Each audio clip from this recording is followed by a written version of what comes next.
Welcome back to the lightning round. Well, did you know there is a new app and it's putting on the brakes from the city attorney who is forcing its shutdown? Now out to San Francisco we go. A mobile app that allows San Francisco drivers to get paid for their public parking spaces. So if you still have time in a parking space, another driver can take that spot. So there's a whole way to communicate and let other drivers know, and then they can take your spot and the money, they can share the money with you. So it's called Monkey Parking. Thank you very much to our producers because I definitely forgot that name.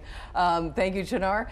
It's called Monkey Parking. Do you think it's a good thing or a bad thing? I think it's great. Heck, I mean, if they can get around paying the city that fee, I'm all for it. Anti-government. And this has been going on forever. I never realized, you look at this and you see it all the time, meter feeding is illegal.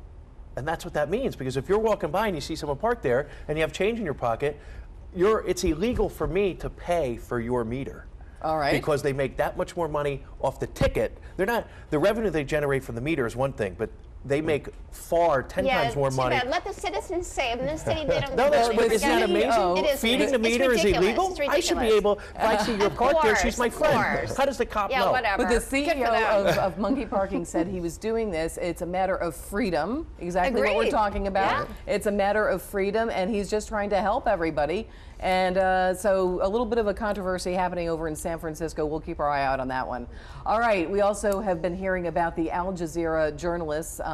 3 Al Jazeera reporters were found guilty of reporting false news in the wake of the 2013 coup that ousted Egyptian President Mohamed Morsi.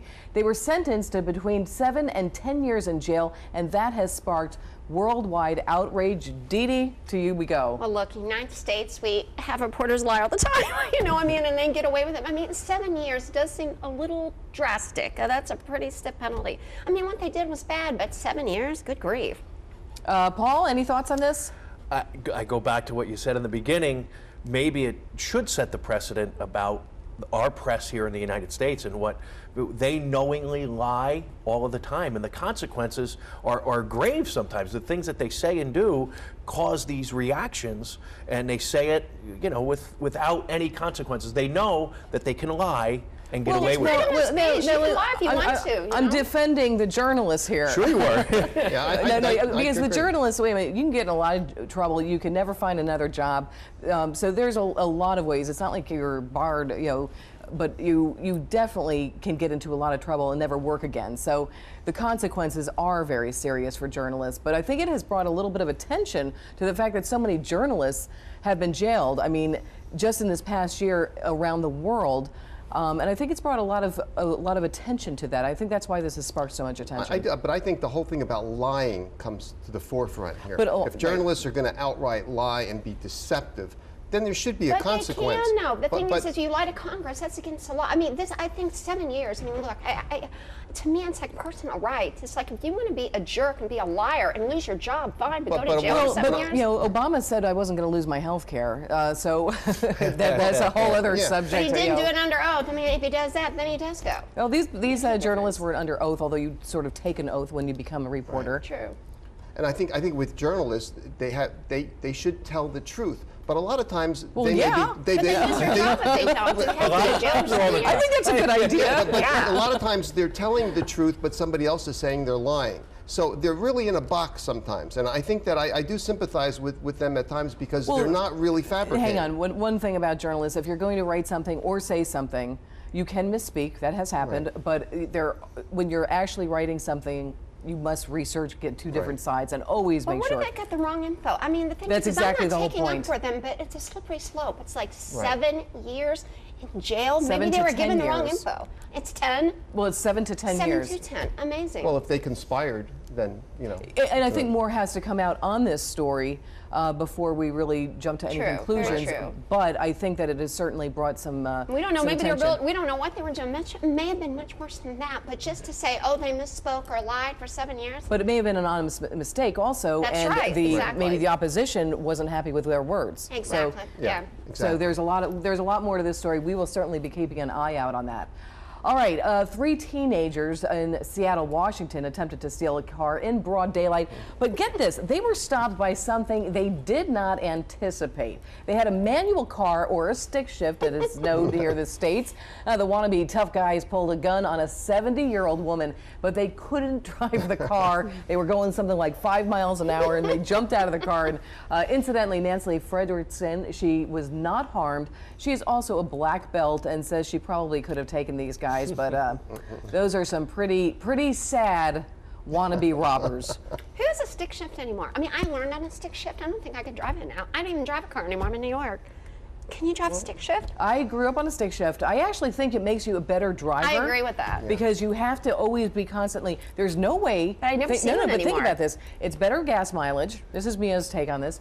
There's no way you could text. Yep. There's no way you could look at your phone. Or apply makeup. Or apply makeup. No lipstick. There's no way. So I don't have a stick shift right now, I must admit, but I do think a stick shift makes you a better and more observant driver. It's more fun to drive. Also, if I you can feel remember like, how to do it. it's a part of the road experience, you know. So I think that a lot of people, there are some people. Well, you're that still Aston feel- Martin, you have to have a stick shift, Dr. Barr. That's When you true. get That's it. true. When you get your I'm Aston, you working, gotta I'm do working it. on that. I'm working on that.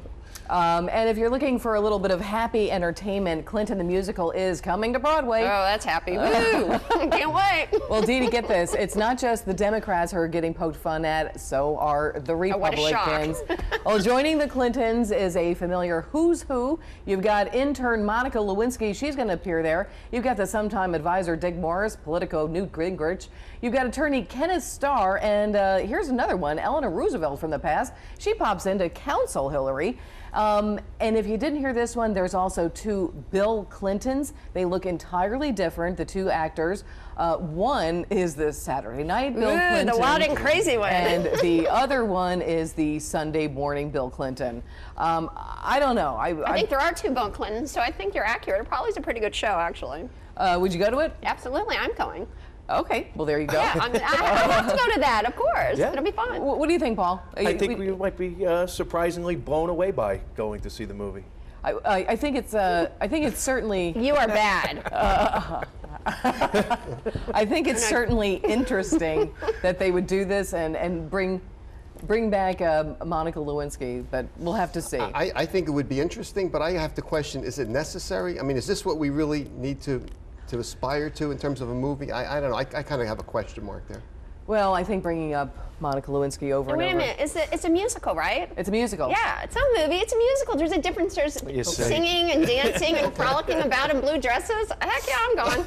I actually want to see it. I'm curious to We're see in, we're how going. they could make a musical out of it, but I'm in.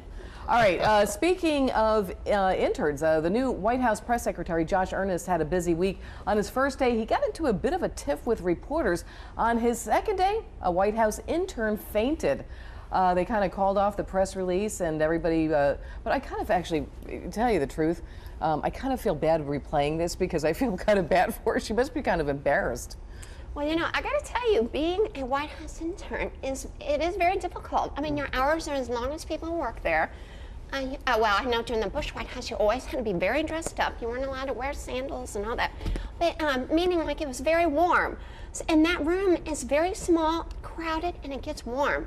So, you know, no. Yeah, no no, even as a surprise. reporter, I've been No down there as surprise. well. And, but, you know, there's a lot of, it's a pressure cooker. I mean, It is.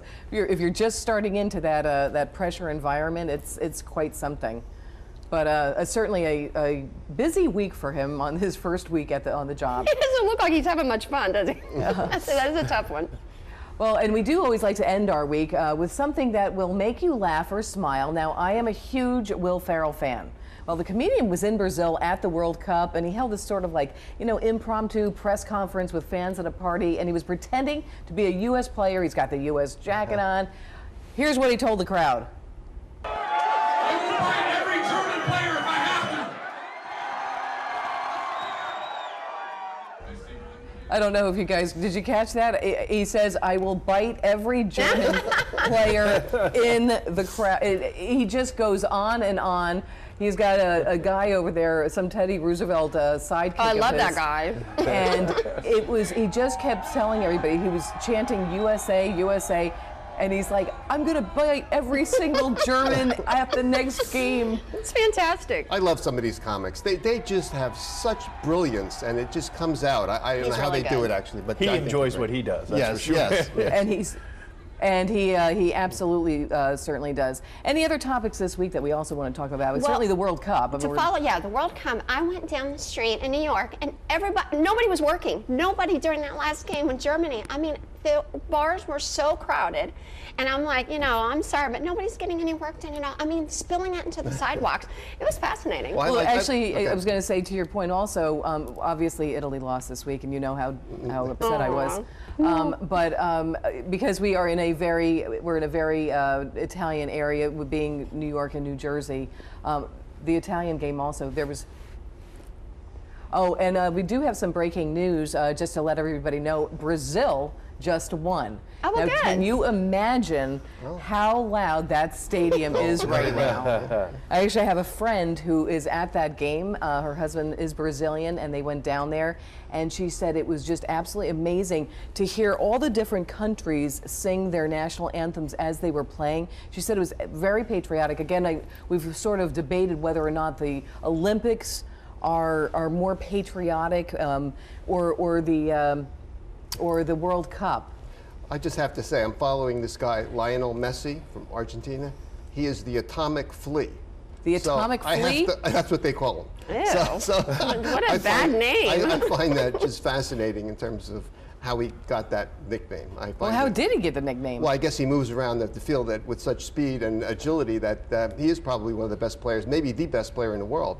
But a name like that kind of makes it Any interesting. favorites? Obviously, USA. Well, I don't like Ronaldo. I'm mad at him because we were this close to winning, and then that guy, darn it, he was screwing up the whole game, and at the end, boom, we tied. Now, we didn't lose, we tied, but still, we almost had it clinched. What did you think about the biter? Do you Idiot. think Crazy. they're talking about a pretty hefty suspension? Good. Yeah, I mean, it has Deserved. nothing to do with a soccer field, the soccer game. The Tyson Evander Holyfield, I mean, that's a combative arena where they're in tight quarters, close combat. I mean, it's illegal to bite somebody, but on a soccer field, where does biting come into play? Maybe kicking somebody. Bad behavior. Very bad behavior. I don't know if you Very can see bad. some of these pictures. I love when they go to, whether it's U.S. or Italy, and they go to the different parts of the world where they're watching, and it's amazing just how intense this is. I mean, I think I think they're saying one in 4 people, 3 or 4 people are watching the games in the It's world. blown away the Super Bowl. It's blown away every streaming record. The last game with the U.S. is, it's beaten every record. Well, do you guys find that watching soccer, you actually like it more and more? Because I actually do. I think this is a year enjoying the it. Americans have really grown into it. I mean, I think think so. that it's always been Yeah. popular with some sect of Right. our country.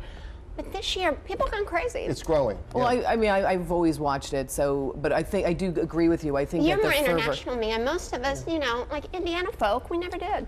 Everyone went back to work for a little bit, and then we watched the Yeah, end of because the everybody game. else I just went to a bar. I saw them all. Yeah, because their focus and everything else wouldn't be there anyway. So why not?